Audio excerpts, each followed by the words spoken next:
Hello guys, welcome sa aking YouTube channel. So ayan guys, tingnan nyo, tangke ng forward yan guys, natuloy yung diesel, ayan o, mga patak-patak. So ayan guys, sosolusyonan muna natin dahil marami akong trabaho, hindi ko maharap. So ayan guys, yung nakuha ko yung sabon, at kakaskasin yung sabon.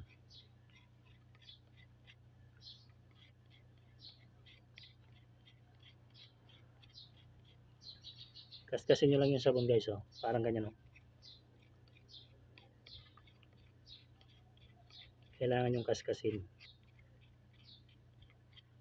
So tapos yung tangke lilinisan nyo munang mabuti.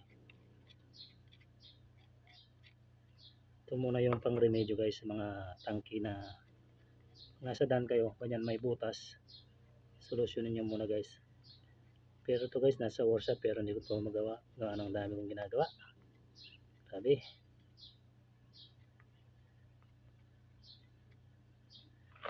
So yun guys, tingnan nyo, ganito na siyang mangyari. So yan, powder na siya, parang ano na siya, yan, kita nyo, ganyan siya muna. So gawin muna natin dito, ilisan muna natin to guys. Dapat hanapin nyo muna yung butas kung saan banda, saka nyo lihain.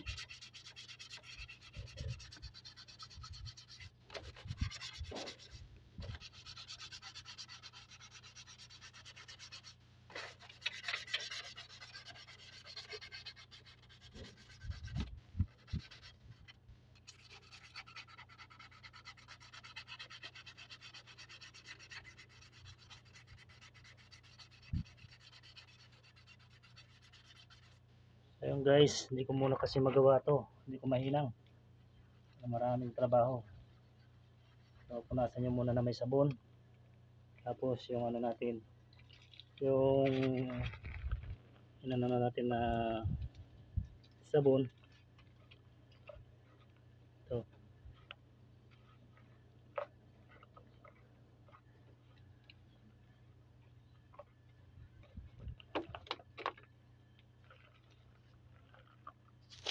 So ayun guys, tingnan yung inano natin sabon, ganito na siya, ayan o. Lalagyan ng konting tubig, dudurugin nyo siya, dapat durog na durog guys siya, ayan o, siya yan guys, durog na durog, hindi pwede yung makapal. So ayan guys, pag napunasan nyo ng may ano to, sabon, hugasan nyo ng tubig,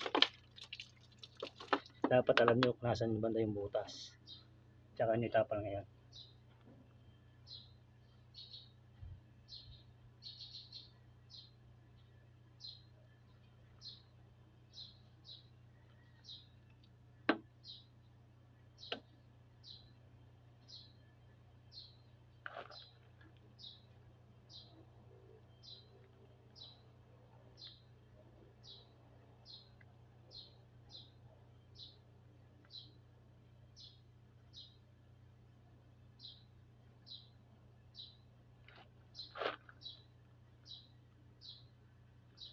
Pag natapal nyo po guys, pag kulang pa, magkaskas kayo ulit ng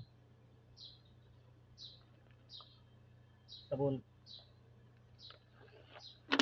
So guys, pag ganyan, kita nyo, magkaskas pa kayo, pandagdag, magkakaskas pa.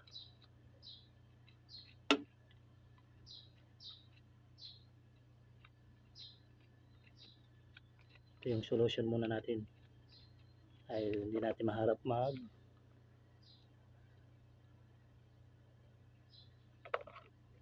maharap mag-inang guys. Isa pa, walang laman yung tangke, naubos.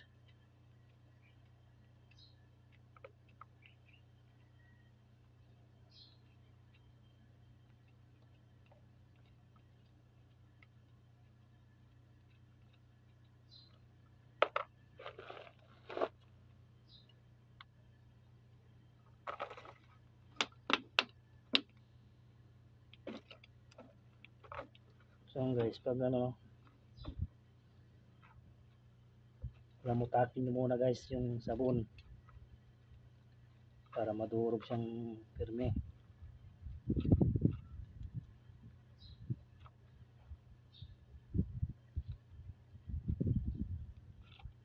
So kasi yan guys, pag ganyan di kaya ng epoxy, sabon lang talaga makakainto dyan, may tagas. Ayan guys, dudubli natin yung nilagay natin na sabon.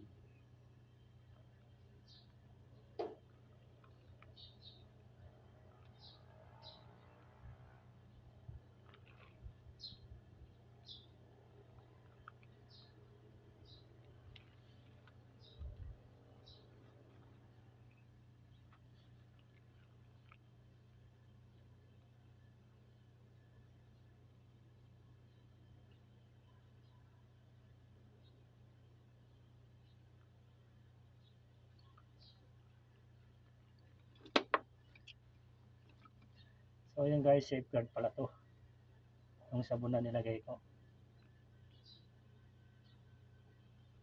Pwede rin basta sabon, basta Lux, wag lang yung bar. Hindi pwede yung bar.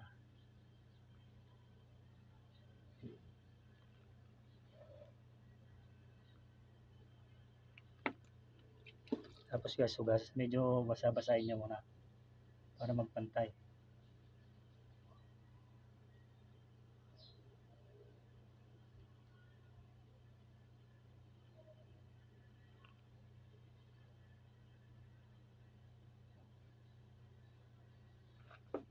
So yun guys, tapos na ang pag-welding. Paglalagay ng sabon pala guys. Yung remedyo lang to, remedyo. So ganyan lang mag-remedyo. Pag walang hindi maharap. Guys, kung walang kayo sabon, kaskasin nyo, lagyan nyo ng konting tubig. Namutakin nyo, pag namutak nyo na, yan. Linisin nyo mabuti, lihain nyo, sabunin nyo. Yun. Tapos hugasan ng tubig, tsaka nitapal para dumikit yung sabon. So yun guys, ganun lang ang solusyon sa mga diesel na tumatagas sa mga tangke nyo. Sabon lang. Okay guys, thank you.